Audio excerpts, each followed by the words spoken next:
One of the things that I just got done talking to a friend of mine about this too, and it always kind of makes me laugh, is what's the point of lying?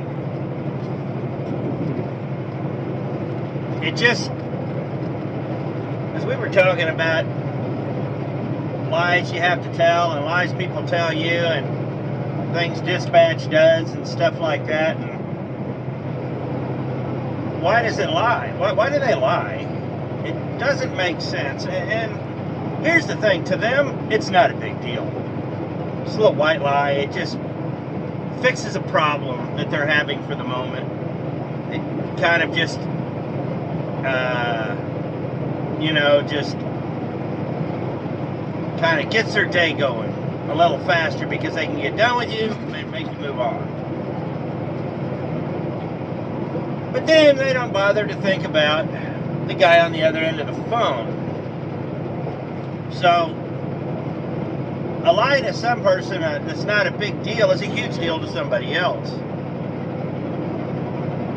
And we was getting, what purpose does it suit? It doesn't. Even when it's inconvenient, even when it's uncomfortable, even when it's, meant to build somebody up, and that's the worst kind of lying, is to build somebody up fraudulently. Because when the truth comes crashing, it just makes it that much worse for those people. So instead of getting the uncomfortable, inconvenient part out now, it comes later after it's already compounded, after they've already made a fool of themselves, after all of this stuff. And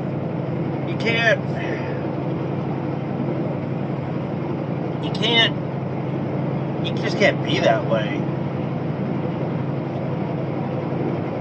There's no such thing as white lies. A lie's a lie. Now, one of the things we were talking about was when you're misled. Now, a lot of times, if you're unintentionally misled, they weren't lying to you. You just didn't have all the information. These things happen. And sometimes there's hard feelings, but, you can work past them and you can get these things done. But when you intentionally mislead somebody by omitting something or allowing them to go down the wrong path purposefully, that's worse than lying. Because now somebody has the wrong information. And now they're building their plans or building up what they're doing on a lie. They have formed an opinion on a lie. Because you didn't technically lie to them. You just didn't correct them. That's a lie. You're lying to yourself at that point. Because the minute you saw that person going down the wrong road, you should have either stopped that conversation right then and there or said, hey, wait a minute. This is what I mean. And if you knew you were going to have to mislead somebody, you should have never had that conversation to begin with.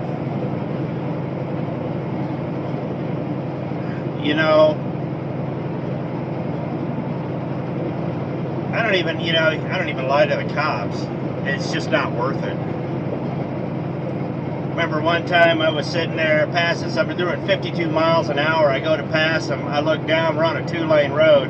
I'm doing 80. They won't let me over. They're pacing me. They thought it was fun. Saw another truck coming towards me. I just literally shoved them right off in the ditch. They called the cops on me. I got pulled over. The cop said, we got a call. You ran somebody off the road.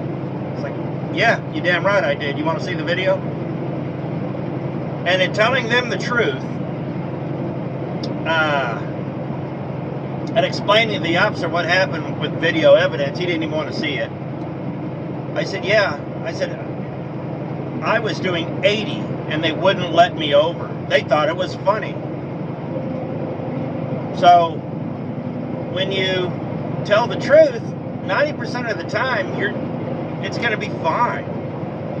I sit there and watch the first 48 a lot, and 90% of those guys, if they just tell the truth up front, they would be out the door And a lot of times they just end up burying themselves even further. Can't be no snitch in the hood. Well, if you want this kind of crap to quit in the hood, you got to snitch. You know, and don't get me wrong, the hood will talk. It might take a day or two, but there's snitches out there because they want this stuff to stop too. But I'm not talking about snitches. That's another story altogether. Oh no. Did I have a tire go out? Oh crap. Anyhow, it's one of those deals to where you just gotta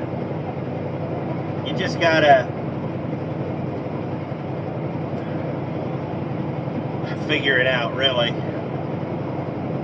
You can't be lying to people. So if it's inconvenient, it's inconvenient, but you shouldn't be lying to people. So hey,